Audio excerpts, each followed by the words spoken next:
6000 കോടിയോളം രൂപയുടെ കുറവ് 2023-24 സാമ്പത്തിക വർഷത്തിലുണ്ടായി. ഭരണഘടനയുടെ അനുച്ഛേദം 280 പ്രകാരം നിയമിക്കപ്പെടുന്ന ധനകാര്യ കമ്മീഷന്റെ ശുപാർശകൾ കേന്ദ്ര ധനകാര്യ മന്ത്രാലയം അട്ടിമറിക്കുന്നു. 15ാം ധനകാര്യ കമ്മീഷൻ കിഫ്ബി പോലുള്ള പ്രത്യേക ഉദ്ദേശ സ്ഥാപനങ്ങളുടെ കടം സംസ്ഥാനത്തിൻ്റെ കടമായി ഉൾപ്പെടുത്തുമെന്ന് പറഞ്ഞിട്ടില്ല.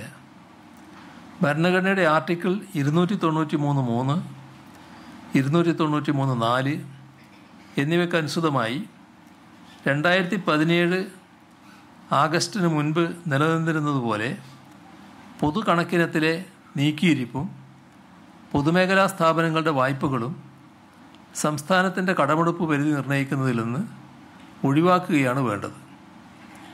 എന്നാൽ കേന്ദ്ര ധനകാര്യ മന്ത്രാലയം എക്സിക്യൂട്ടീവ് ഉത്തരവിലൂടെ പ്രത്യേക ഉദ്ദേശ സ്ഥാപനങ്ങൾ അവരുടെ സ്വന്തം നിലക്കെടുക്കുന്ന വായ്പകൾ സംസ്ഥാന സർക്കാരിൻ്റെ പൊതുകടത്തിൻ്റെ ഭാഗമാണെന്ന തെറ്റായ നിലപാടാണ് സ്വീകരിച്ചത്. അതുവഴി സംസ്ഥാനത്തിൻ്റെ കടമെടുപ്പ് പരിധി കുറയ്ക്കുകയാണ് കേന്ദ്രം ചെയ്തത്. ദേശീയപാത 66ൻ്റെ വികസനത്തിനായി ഭൂമി ഏറ്റെടുക്കാൻ 25% തുകയാണ് കേരളത്തോട് ആവശ്യപ്പെട്ടത്. ഇതിനായി കിഫ്ബി വഴി 5854 കോടി രൂപ സമാഹരിച്ച് നൽകി. ഈ തുകയും സംസ്ഥാനത്തിൻ്റെ കടമെടുപ്പ് അവകാശത്തിൽ നിന്ന് കുറക്കുന്ന നിലപാടാണ് കേന്ദ്രം സ്വീകരിച്ചത്. സംസ്ഥാനത്തിൻ്റെ റവന്യൂ വരുമാനത്തിൻ്റെ പ്രധാന സ്രോതസ്സാണ് കേന്ദ്രത്തിൽ നിന്നുള്ള നികുതി വിഹിതവും കേന്ദ്രാവിഷ്കൃത പദ്ധതികളിലൂടെയുള്ള വിഭവ കൈമാറ്റവും. സംസ്ഥാനങ്ങൾക്ക് വീതിച്ച് നൽകേണ്ട നികുതി വിഭവങ്ങളുടെ അനുപാതം 14ാം ധനകാര്യ കമ്മീഷനിൽ 42%. 15ാം ധനകാര്യ കമ്മീഷൻ്റെ കാലയളവിൽ 41% കുറഞ്ഞു. അതിനു പുറമെ സെസ്സും സർചാർജും സംസ്ഥാനങ്ങളുമായി വിഭജിക്കേണ്ടതില്ലാത്തതിനാൽ കേന്ദ്ര വരുമാനത്തിൻ്റെ 1/3 സെസ്സും സർചാർജുമായി മാറി. 2014-15 ഇത് വെറും 10% മാത്രമായിരുന്നു. അത് കഴിഞ്ഞ വർഷം 28.1%. സംസ്ഥാനങ്ങൾക്ക് വിഭജിക്കേണ്ട നികുതി 50% വർദ്ധിപ്പിക്കണമെന്ന് സംസ്ഥാനം ആവശ്യപ്പെട്ടെങ്കിലും കേന്ദ്രം പരിഗണിച്ചില്ല. ധനകാര്യ കമ്മീഷൻ്റെ പരിഗണനാ വിഷയങ്ങളിലും മാനദണ്ഡങ്ങളിലും കൈകടത്തി കേരളത്തിന് ലഭിക്കേണ്ട അർഹതപ്പെട്ട തുക നിഷേധിക്കുന്നതാണ് കേന്ദ്ര സർക്കാർ സമീപനം. BJP സർക്കാർ വന്ന ശേഷം 2011 ജനസംഖ്യ നികുതി വിഭജനത്തിനുള്ള മാനദണ്ഡമായി നിശ്ചയിച്ചു. ഇതിന് 15% വെയിറ്റേജ് നൽകി. ജനസംഖ്യാ നിയന്ത്രണം ഫലപ്രദമായി നടപ്പാക്കിയ കേരളത്തിന് നികുതി വിഹിതം കുറയുന്നതിന് ഇത് കാരണമായി. 1971 സെൻസസ് അടിസ്ഥാനമാക്കിയാണ് ജനസംഖ്യാപരമായ നേട്ടങ്ങൾക്കുള്ള വെയിറ്റേജ് 30% സംസ്ഥാനം ആവശ്യപ്പെട്ടത്.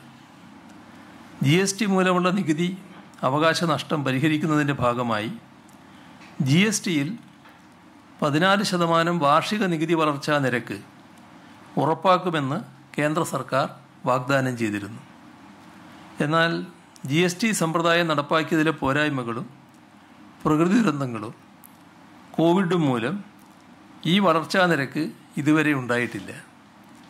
പരിഹാരമായി നിർദ്ദേശിച്ച GST നഷ്ടപരിഹാരം 5 വർഷം കഴിഞ്ഞപ്പോൾ അവസാനിപ്പിക്കുകയും ചെയ്തു.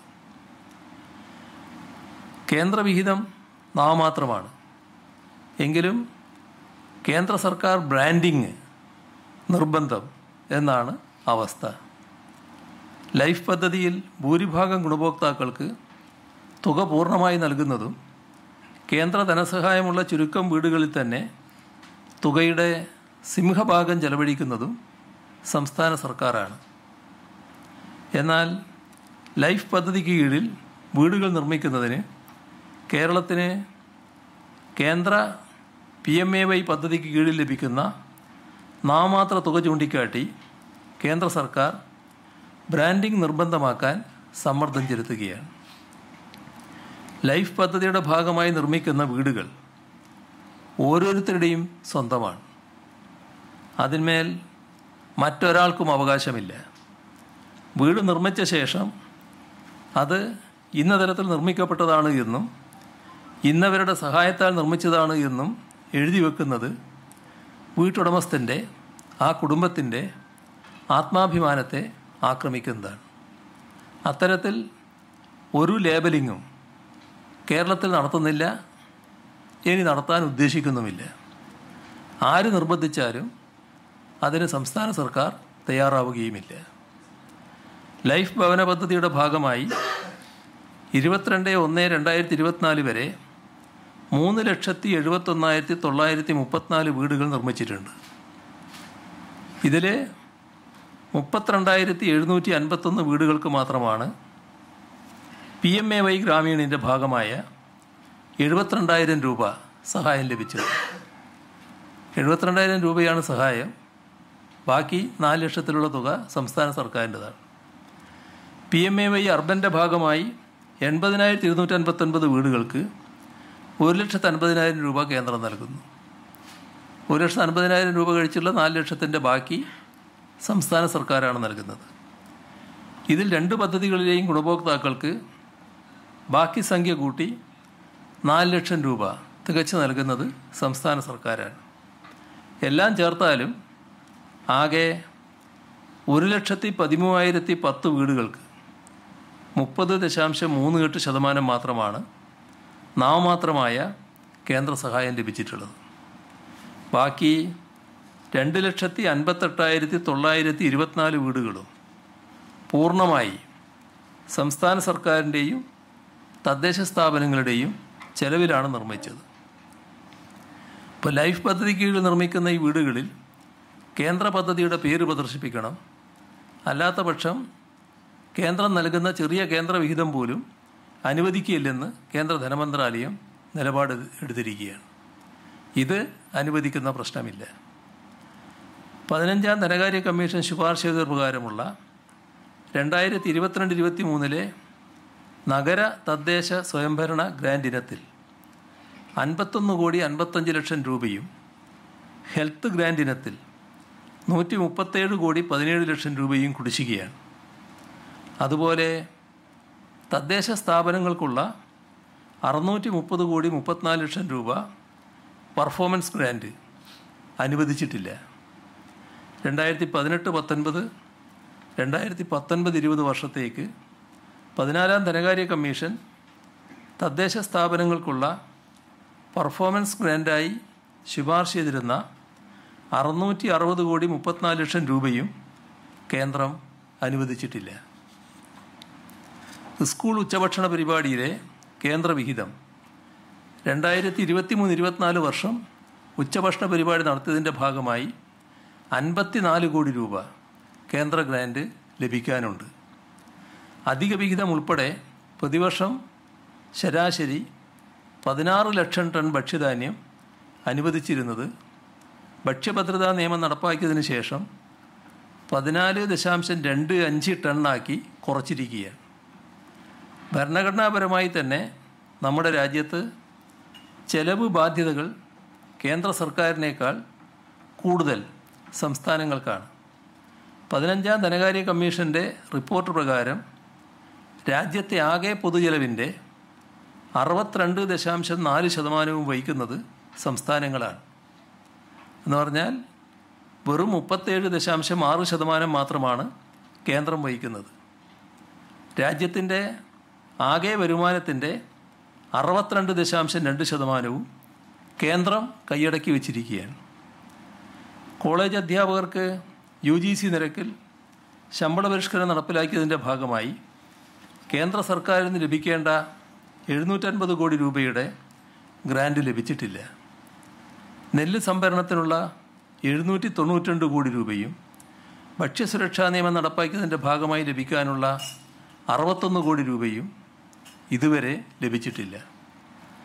5 വർഷത്തെ ആസൂത്രണത്തോടെയാണ് സംസ്ഥാനം അതിൻ്റെ ഫിസ്ക്കൽ പോളിസി ഉണ്ടാക്കുന്നത്. പെട്ടെന്ന് വെട്ടിക്കുറക്കലുണ്ടാക്കുന്നത് സംസ്ഥാനത്ത് ധനഞെരുക്കം ഉണ്ടാക്കും. കേരളത്തിൽ സംഭവിച്ചത് ഇതാണ്. ഈ ധനഞെരുക്കം കേന്ദ്ര സർക്കാർ നിലപാട് മൂലമാണ് ഉണ്ടായിട്ടുള്ളത്. വലിയ ധനകാര്യ ചെലവുകളോടെ കേരളം പടുത്തുയർത്തിയ നമ്മുടെ ആരോഗ്യ വിദ്യാഭ്യാസ മേഖലയിലെ നേട്ടങ്ങൾ സംസ്ഥാനത്തിൻ്റെ നികുതി വിഹിതം വെട്ടിക്കുറക്കാനുള്ള കാരണമാക്കുകയാണ്. കേരളത്തെ ശ്വാസം മുട്ടിക്കുന്ന ഈ നിലപാടിനെതിരെ ശക്തമായ പ്രതിഷേധമുയർത്താതെ മറ്റു നിവൃത്തിയില്ല എന്ന നിലയാണ് വന്നിരിക്കുന്നത്. ഈ ഒരു പശ്ചാത്തലത്തിലാണ്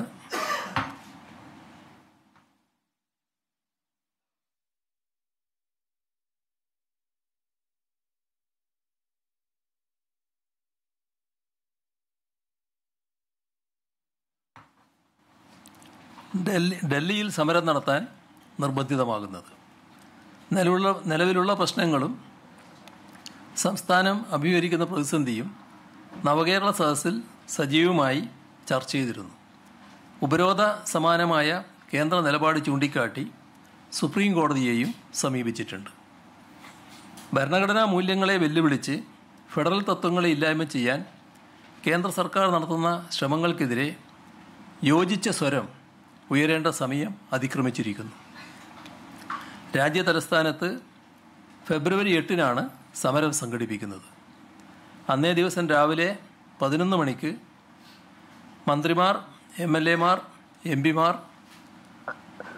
സമൂഹത്തിൻ്റെ വിവിധ തുറകളിലുള്ള പ്രതിനിധികൾ തുടങ്ങി നിരവധി ആളുകൾ ജന്തർ മന്ദറിൽ നടക്കുന്ന സമരത്തിൽ അണിചേരും.